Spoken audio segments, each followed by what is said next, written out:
최대한 금리를 좀 낮게 받는 게 또 저희 이제 모두의 관심사인데 그쵸. 좀 낮은 금리로 좀 대출 받을 수 있는 그런 또 노하우가 있다면 어떤 게 있을까요? 낮은 금리로 받으시려면 일단 신용대출 같은 경우는 금리인하 요구권이라고 있어요. 근데 금리나 요구권. 네, 네. 그래서 내가 만약에 급여가 올랐다거나 더 좋은 직장으로 이직을 했다거나 하면 안 될 가능성도 많지만 그래도 뭐 그 돈 드는 거 아니니까 한번 이게 신청을 해보세요. 금리나 요구권. 그래서 내 금리를 좀 깎아달라라고 얘기를 해보는 게 좋고요. 근데 금리나 요구권을 또 아무데나 쓰시면 안 되고요. 왜냐하면 주택담보대출, 전세대출에는 금리나 요구권이 적용을 할 수 없어요. 네, 신용대출에서 활용을 해야 되는 거거든요. 그래서 그 주담대를 깎아달라고 금리나 요구권을 쓰면 그거는 그냥 시간만 아까운 거니까 안 하시는 게 좋고요. 네, 신용대출은 한번 해보는 것도 좋을 것 같아요. 뭐 연봉이 내가 올랐다거나 이런 경우? 더 대기업으로 이직을 했다거나. 이직을 했다거나. 네, 그런 경우는 한번 사용을 해보는 게 좋을 것 같고요. 그리고 뭐 최근에 이제 그런 경우가 많지는 않지만 뭐 좀 저렴한 금리가 나왔다. 그러면 대환을 한번 고민을 해보는 게 좋고요. 그리고 전세대출 같은 경우에 우리가 그냥 해당 은행에서 그냥 연장을 하시는 분들이 있어요. 그냥 편하니까. 맞아요. 대체적으로는 네, 그렇게 했던 것 같아요. 예를 들어서 내가 맞아. 농협은행에 대출을 받았으면 그냥 뭐 당연히 농협은행에서 연장을 해야 된다라고 생각을 하시는데 그러지 말고요. 전세 대출도 대환이 가능해요. 좀 더 이자가 또 좀 저렴한 데를 좀 찾아서 그렇게 대환을 한다. 네. 근데 뭐 내가 쓰고 있는 은행이 제일 저렴하다 이러면 그냥 연장하면 되는 거고 다른 은행이 더 싼 것 같아요. 그러면 옮기셔야죠. 그래서 전세대출도 그렇게 한번 해보는 게 최소 좋고요. 몇 개월 전에 좀 준비를 해야 될까요? 보통 연장은 한 달 전에 하거든요. 그래서 한 달 전쯤 하시면 충분해요, 시간은. 그래서 그때쯤 확인을 해보는 게 아무래도 금리 파악하기도 더 쉽고 그래서 그렇게 해서 한번 금리를 사실 너무 아깝잖아요. 그래서 최대한으로 금리를 낮추는 게 좋을 것 같아요. 은행별로 금리 차이가 뭐 0.5% 이상 차이 나는 경우도 많아요. 근데 아무 생각 없이 그냥 높은 은행으로. 왜냐면 또 귀찮은 거야. 또 새로운 데 알아봐야 되고 그럼 또 서류 또 여기는 또 다른 거 달라고 하니까 맞아요. 그런 게 또 귀찮아서 그냥 이렇게 하는 경우가 상당히 많거든요. 주변에도. 네, 그리고 또 그런 것도 귀찮아하시더라고요. 뭐 내 급여를 옮겨야 되고 왜냐하면 우대금리를 받아야 되니까 내가 뭐 카드도 또 뭐 쓰던 거 말고 또 뭐 또 써야 되고 막 적금 들어야 되고 막 이러니까 싫다 이렇게 말씀을 하시는데 그거는 딱 한 번만 바꾸시면 돼요. 그러니까 한 번의 수고로움으로 돈을 아낄 수 있으면 하셔야죠. 그러네요. 그쵸? 금리 계산해보고 한 달에 내가 절약할 수 있는 금액이 어느 정도 나오면은 그 정도의 수고로움은 그래도 해야 된다. 네, 여러분. 그럼요. 당연히. 처음에 금리 싼 거 막 그거 알아보러 다닐 때도 엄청 노력해서 하는데 그것도 연장할 때도 또 다시 한번 알아볼 필요가 있다. 네. 저 이거는 몰랐어요. 전세대출? 네네. 네. 대체적으로 그냥 당연히 다 연장을 저희 세입자분들도 거의 다 그대로 연장을 같은 은행에서 금융 하시는 분들이 다 그렇게 하시거든요. 네. 작년에는 그랬어요. 작년에는 대환을 못 하겠거든요. 네, 작년에 막 전세대출 막 막을 때 안 된다고 그랬어. 우리 은행으로 오지 말라고 막 그렇게 얘기를 해서 대환이 안 됐어요. 근데 지금 풀렸거든요. 그러니까 대환이 가능한 은행으로 옮기시면 돼요. 그럼 지금 이제 만기 돼서 옮겨야 되는 상황이신 분들은 좀 다른 은행들을 좀 같이 체크해 볼 필요가 있겠네요. 네, 전세보증금도 지금 올라가지고 대출도 많이 받으셔야 되는데 막 금리도 비싸. 그러면 안 되잖아요. 그래서 한 번쯤 고민을 해보는 게 좋습니다. 네, 알겠습니다. 또 금리를 좀 낮추기 위해서는 또 내 신용 관리도 또 잘 해야 되잖아요. 그럼요. 좀 평소에 어떻게 해야 좀 신용을 좀 더 이렇게 잘 유지를 할 수 있을까요? 일단 내 신용 점수를 먼저 파악을 하셔야죠. 그쵸? 내가 몇 점인지. 그쵸. 그래서 그걸 파악하는 방법은 우리가 이제 토스뱅크나 뭐 네이버, 카카오 이런 데서 다 가능해요. 그래서 내 점수를 일단 파악을 해보고요. 내 점수가 생각보다 낮은 분들이 있어요. 특히 사회 초년생들. 아무 신용거래가 없잖아요. 그런 분들은 나는 아무 연체도 없는데 왜 이렇게 낮지? 이런 분들이 있어요. 그런 분들 같은 경우는 신용거래를 하셔야 돼요. 뭐 신용카드 안 쓰는 게 이게 장점이 아니에요. 그래서 신용카드나 체크카드, 직불카드 이런 거 열심히 사용을 하시면 신용점수가 좀 올라가고요. 그리고 KCB하고 나이스 등급 2개 다 보거든요. 그래서 2개의 점수가 몇 점인지 좀 파악을 하는 게 좋을 것 같아요. 예전에는 나이스 점수가 훨씬 높았어요. 근데 요즘은 나이스가 오히려 적게 나오는 분들도 많이 있거든요. 그래서 그럼 두 개 다 어느 정도 다 관리가 돼야 되는 거예요? 그렇죠. 뭐 물론 이제 때에 따라서 하나만 높아도 뭐 괜찮다라고 뭐 전세대출 같은 경우는 금액이 크면 두 개 다 높아야 돼요. 근데 뭐 금액이 뭐 한 뭐 좀 낮다 뭐 1억 5천 뭐 이 정도면 뭐 하나만 높으면 된다 뭐 이렇게 하기도 하니까. 근데 이왕이면 두 개 다 높은 게 좋고요. 근데 이제 이게 어떤 때 떨어지냐면 그 갑자기 대출을 많이 받으면 순간 떨어져요. 그러니까 내가 만약에 중요한 대출을 앞두고 있어요. 내가 막 전세 대출 막 5억 받아야 돼. 그런데 내가 막 그 전 뭐 심사하기 일주일 전에 막 신용대출 막 1억씩 막 이렇게 받으면 떨어져요. 그러니까 그렇게 하실 분들은 좀 미리 받아두면 올라가거든요. 그래서 그 타이밍을 좀 잘 보셔야 돼요.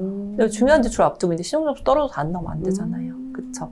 아예 내가 총체적으로 그냥 낮아. 저기가 신용점수가 이런 분들이 있어요. 왜 낮으냐면 연체 때문이에요. 연체.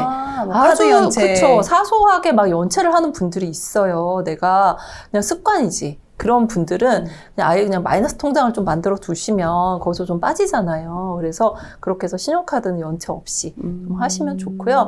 그리고 토스나 뭐 이런 데 가면 뭐 비금융 정보를 등록해라. 뭐 이렇게 나와요. 그럼 신용점수가 올라갑니다. 막 이렇게 써 있거든요. 네네네. 저 그런 거 잘 받아봤어요. 네. 그거 하시면 좀 올라가요. 네. 그러니까 뭐, 해도 되는 거예요? 그럼요.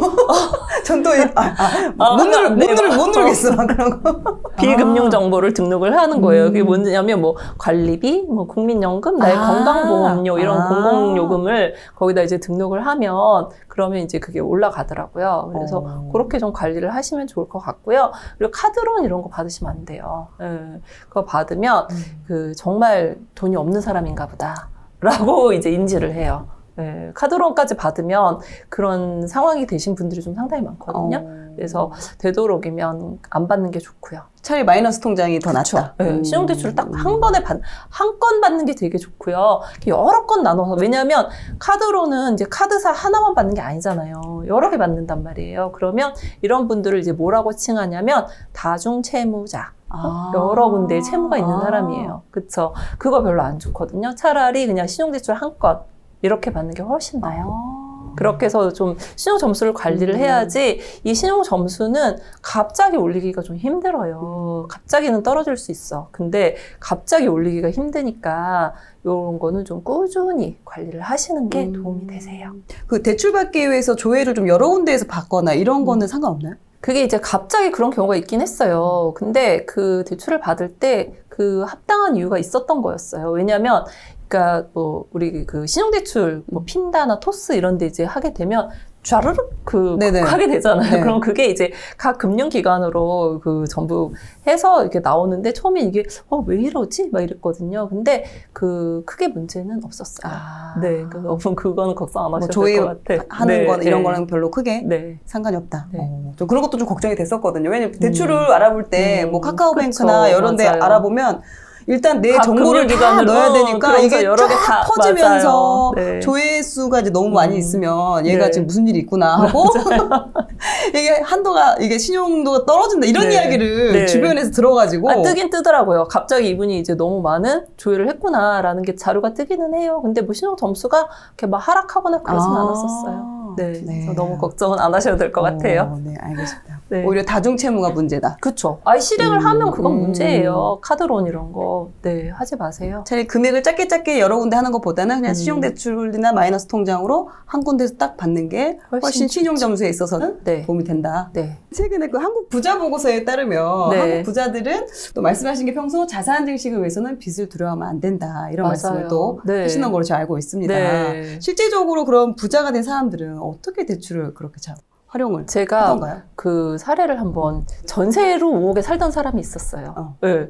그냥 깔고 있었던 거지. 전세 보증금 5억. 무주택자로? 그쵸. 네. 근데 이분이 이제 어느 날 그 강의를 들은 거예요. 부동산 그 스터디, 뭐 월급쟁이 부자들 뭐 이런 데서 이제 강의를 듣고 내가 이렇게 살면 안 되겠구나.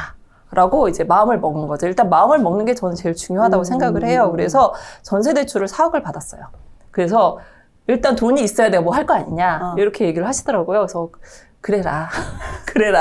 그래가지고 이제 4억의 자금을 확보를 해가지고 이분은 그때 저 같으면 집을 샀을 것 같은데 상가를 사더라고요. 네, 제 지인이에요. 네, 그래서 그럼 상가를 사. 그래, 좋아. 상가를 샀거든요. 근데 이제 그때 상가 대출이 좀 많이 받았어요. 한 5억 5천 정도?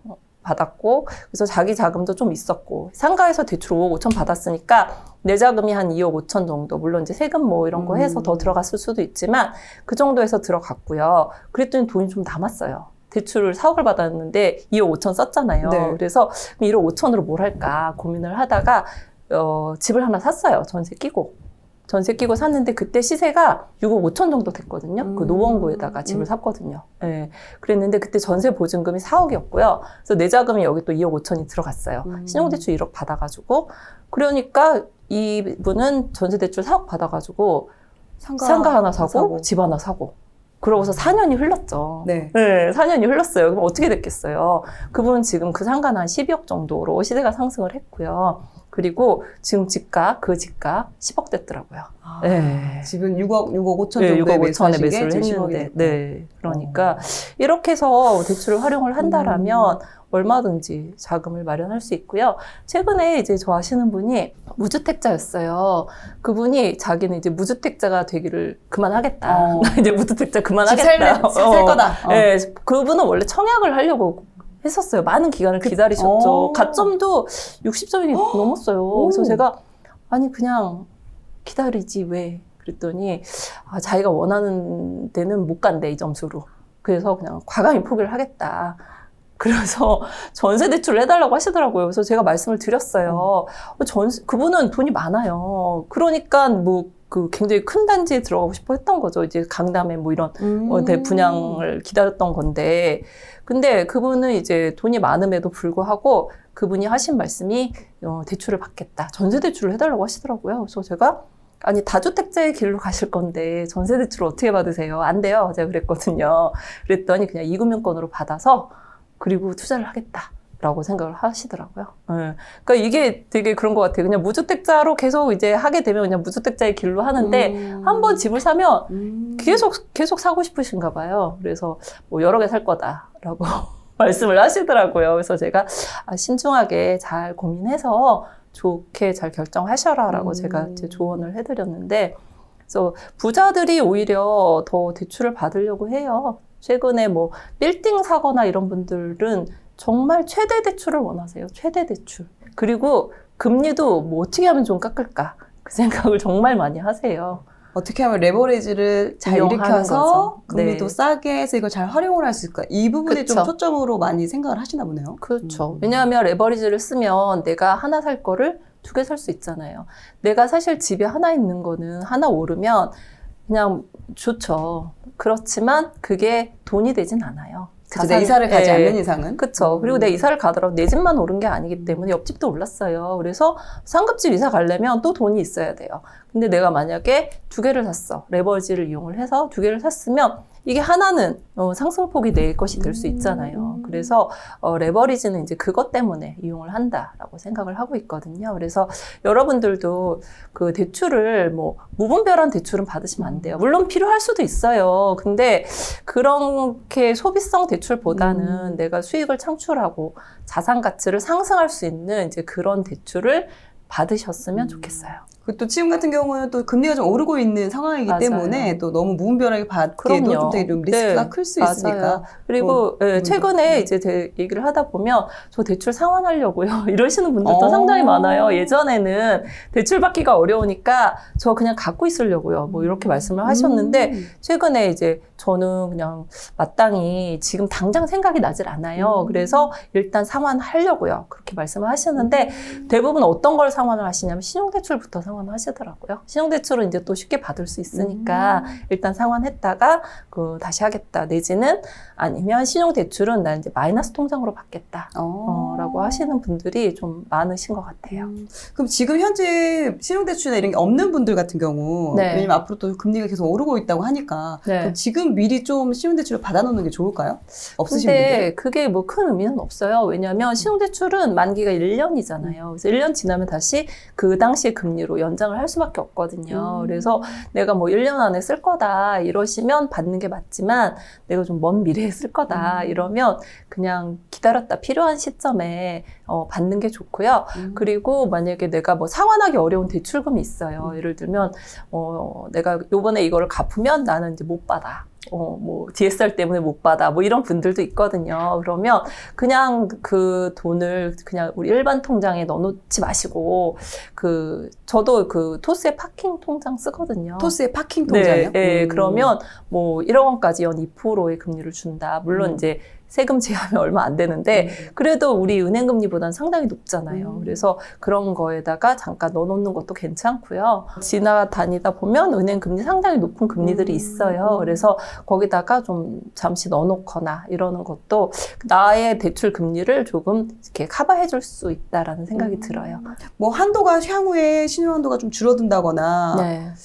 이런 거는 별로 아직 안 보이나요? 그냥 추후에 필요할 때 신청을 하는 게 괜찮을까요? 염려되는 부분이 신용도가 이렇게 떨어지면은 안 되고요. 그 상승을 하도록 노력을 하셔야 되고, 근데 이제 문제는 급여가 떨어질 수는 있잖아요. 그렇죠. 또 퇴직을 할 수도 있는 거고. 그렇죠. 그런 분들은 받으시는 게 맞죠. 미리 받아놔라. 네. 왜냐하면 이렇게 미리 받으면 연장 시점에 걱정하시는 분들이 있어요. 내가 연장 안 되면 어떡해요? 퇴직해서. 네네, 그럴 수 있잖아요. 네, 그럴 수 있죠. 네. 근데 이 신용대출 같은 경우에 이제 연장은 웬만하면 돼요. 아, 퇴직을 네, 했어도? 네, 뭐 금액을 좀 줄인다거나 뭐 이럴 수는 있지만, 이자 잘 내고 갚으면 연장은 이제 웬만하면 다 넘어가니까. 아, 그렇군요. 제가 네. 지금 연말에 3개가 지금 네. 연장을 해야 되는 상황이라서 궁금했습니다. 네. 네. 아, 퇴직을 했어도 네. 연장은 네. 웬만하면 된다. 해줘요. 네. 다 상환하라고 하지 않는다. 그렇죠. 뭐 이제 어느 정도 뭐 그 은행에서도 또 약간은 좀 상환을 뭐 해주셔야 될 것 같아요라고 얘기는 할 수는 있죠. 근데 그 뭐 처음 신규 할 때처럼 그렇지는 않거든요.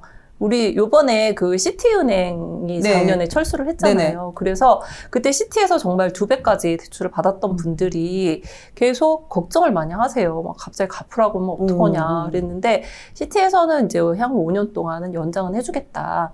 라고 얘기를 했었어요. 그래서 그 부분은 이제 서서히 본인들이 돈을 마련을 해서 갚으시면 될 것 같아요. 근데 그 연장 금리가 또 상당히 높더라고요. 그래서 돈 생기시는 분들은 높은 금리부터 상환을 하는 게 맞다라고 생각을 해요. 또 예를 들어 또 보면은 일단 저희가 또 살다 보면 또 급하게 목돈이 필요할 때가 또 있거든요.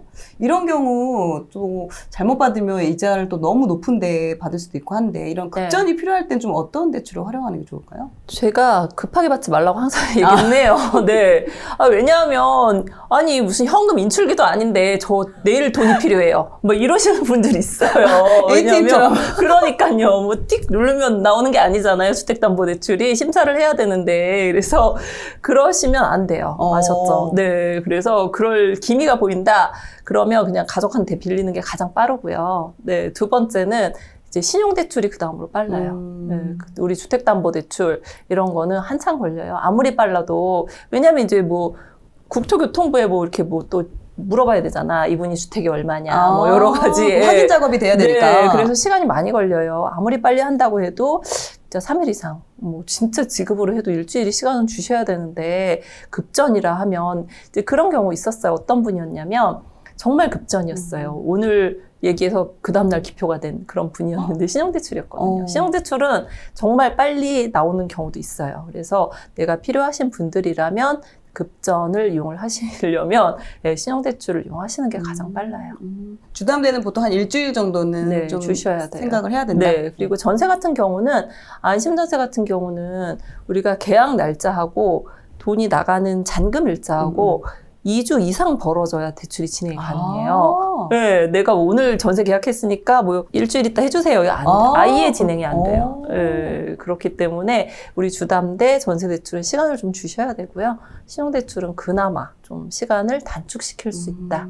네, 그렇게 최대한 급전을 안 쓰는 게 좋다. 하지만 그래도 정 필요하다면 신용대출 정도. 네, 사용하시면 될 것 같습니다.